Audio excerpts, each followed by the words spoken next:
Hello, this is Rusty. Welcome back to another video discussing the debate between Eric Jewell and Justin Dohner.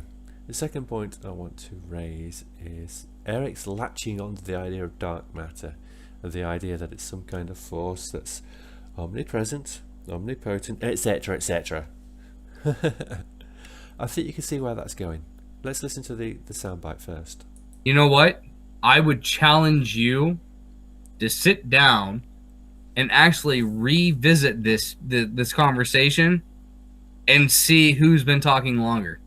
Well, I would ask you to sit down and see what you proved this entire time. Nothing. Oh, I haven't been able to prove a damn thing. Thank you. Because we're talking about my beliefs vs your beliefs. And I have been able to prove. Talking about science. I have been able to prove. The entire time. I have been able to prove everything that I said. You have not been able to prove everything you said. Absolutely everything. Looking at science. You're telling me science did not say they found. You're telling me, Justin, that science has not said that they found a force that's invisible, omnipresent, omnipotent over the universe. It's eternal, can't be created, can't be destroyed, inside and outside of everything. No, through everything. They have not found that force, Eric. Yes, they have. No, they haven't. Yes, they certainly have. You know nothing about astronomy if you don't know this. If you don't know cosmology, if you don't know this. Right. I know a lot about astronomy. Any more than the average Star Trek fan. Not prove the existence of an omnipresent, omnipotent God. It says an omnipresent, omnipotent force. It does not say an omnipresent, and it's invisible force. It says that a force, dark matter, is the force that fills up the spaces, right? That are not. You still don't understand it, even though I've explained it to you 3 times. It's not just filling up the spaces. It's even flowing through everything you can see. No, I suggest you listen to Lisa Randall. Lisa Randall is one of the top particle physicists. She works at CERN. Okay. Let's stop there.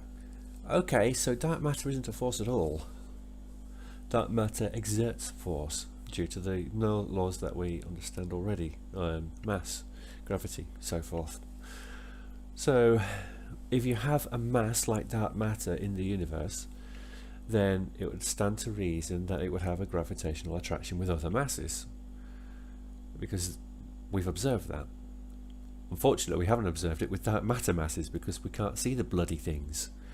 It's not that they're invisible, by the way, Eric, it's that they don't emit or reflect light or other UV sources, radiation. So we have no means of detecting it. It's not that they're invisible, there's a difference. Lisa Randall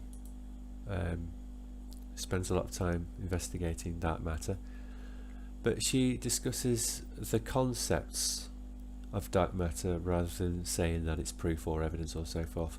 So dark matter, we don't even know what it is yet. We can't tell what it is. We can't tell what effects it actually has, how significant those effects are, and so forth. So if we have a mass here in the Oort cloud, Lisa Randall suggested that might have been a way for the various bodies within the Oort cloud to be flung out. You have a mass that's essentially repelling them rather than attracting them, or they're slingshotting a dark mass body, dark matter mass body, and accelerating them out of the Oort cloud or something like that. So it's all tentative, nothing here is proven. So when Eric's appealing to something that's not even proven in the first place and saying, there you go, there's a force that exists that's omnipresent, omnipotent. Dark matter's not even omnipresent in the way he demanded that the water bear should be in the first segment we covered. Dark matter, if it's in your mouth, if it really does permeate everything, we just happen to not be able to detect it. It's not the same dark matter as over in the Oort cloud. It's a different dark matter. In the same way that an atom that's currently in your body isn't also over on Mars.